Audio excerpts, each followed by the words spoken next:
Absolutely, absolutely. How do success myths create gaps between our thoughts and our actions? I mean, between our dreams and our dreams of success and the reality we find ourselves in. Right. Okay. Well, if we look at this, if we take the first myth, which is called the future myth, and it says here, it says goals create success by telling us where to arrive tomorrow. And I'm saying that no, the truth is that goals create success by telling us what to do today. Now, what that means is that a lot of people believe that just the act of setting a goal, like for instance, if you read the book The Secret, oh, just set the goal, paint a picture of it, hang it on your wall, look at it every day, create, your dream collage, and these things will all come into your life. I'm going, I don't know, I don't think so. Because there's some work involved here. You know what I mean? Like, we've got to figure out the work we got to do to produce that result. You just can't wake up every morning and look at something all day long and think that the brand new BMW is going to land in your driveway. I'm sorry, I don't see that happening unless you get lucky and win a lottery, right? But there's a better chance of you getting in a plane accident than winning a lottery. So I'm going like, come on, this just doesn't make a whole lot of sense. Like waiting to win a lottery, I think is a terrible, financial plan. So what I'm saying is that just by setting a goal. And people set goals to tell them where they want to arrive. Well, if that is your belief, then what actions do you take every day? Well, you set all these goals, you take pictures, you look at the pictures, right, and hope they're all going to work out. I'm not so sure that's true. I think that by setting goals, they tell us what we need to do today. So in other words, I say to myself, okay, I want to make, maybe I'm in sales and I want to make a certain amount of money this year. Great, whatever the number happens to be. I want to make 100 grand.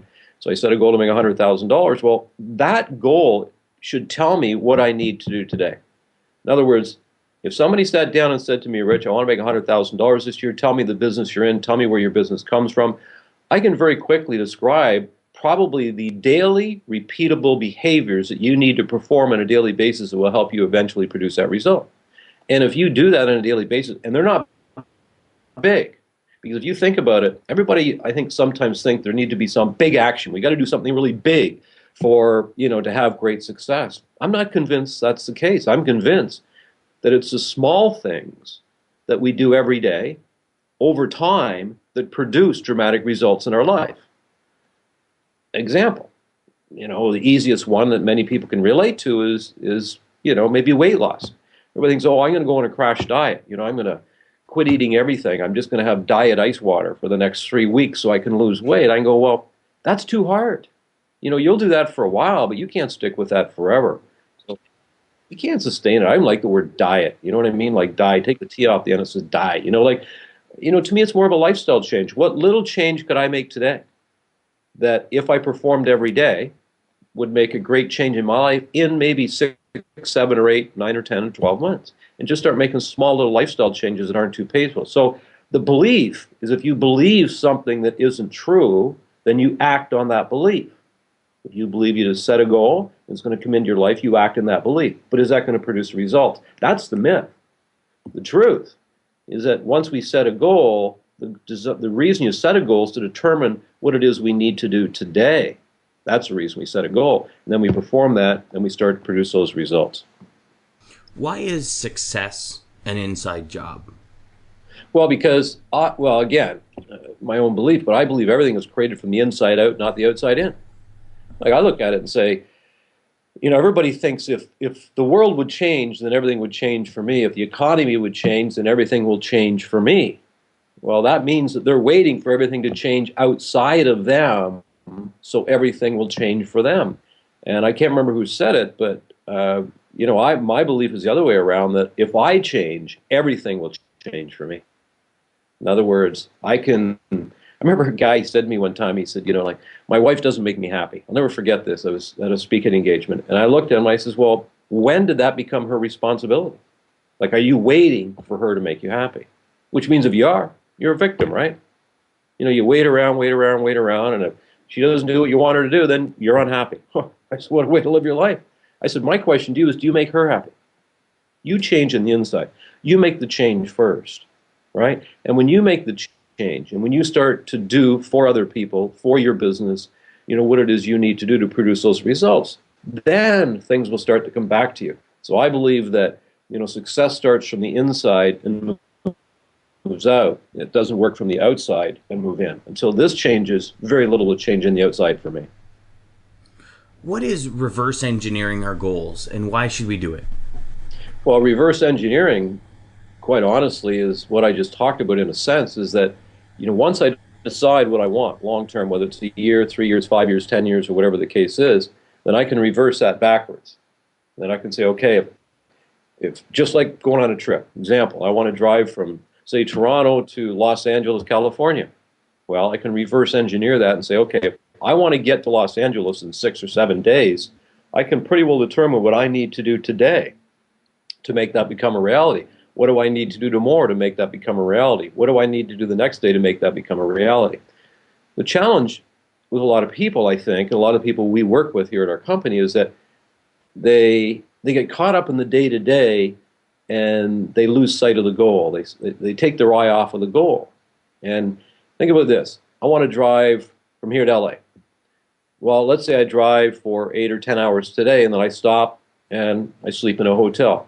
Well, as soon as I wake up the next day, before I can make any decision what I need to do today, what's the first thing I got to decide? Where am I going? Yeah, oh, you decide where your goal is again. Right. Yep. And then I look at my goal, and then I start taking action towards that goal. Do that the next day, start taking action. But if I wake up the second day, and if I don't focus on the goal, what do I want to achieve in my life? I wake up and say, well, what do I do today? Well, I don't know. Unless I know where I'm going, I don't know whether to turn right, left, go straight, turn around and go back. Well, life's the same. If we don't wake up and look at what we want to achieve every day, how do we know what to do? And then we'll become reactive to the world. Because the world's got lots of plans for us, right? There's no problem being busy. And I think it was Brian Tracy said that, we got 1 or 2 choices every day. If we wake up and look at our goals and then we work towards our goals, all right, that's one choice. The second is we wake up every day and we're not focused on our goals, chances are the rest of the world is going to use us to help them achieve their goals. That's a great way to look at it. Okay, so here we are, we set our goal. Okay, yeah. We've got this big goal. We understand that there's some steps we're going to need to take daily. What does set the behaviors to reach this goal mean?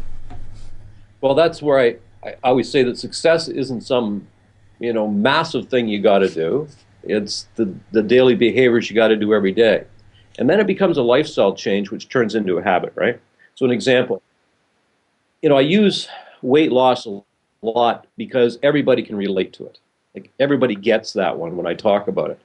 So an example, if I hadn't been working out for the last few years, haven't been exercising or whatever the case is, and what I'm going to do is say, okay, what is that daily behavior that's not too hard, but that I can manage every day? What's that daily behavior? And it might start with just walking for 20 minutes. So now I walk for 20 minutes a day. Well, I can do that. That's not too hard. Well, I do that for a regular basis. I get to a point that maybe I'm going to walk for 30, or maybe I'm going to jog for 10 and walk for 10. But I don't make it so hard that it's not, sustainable.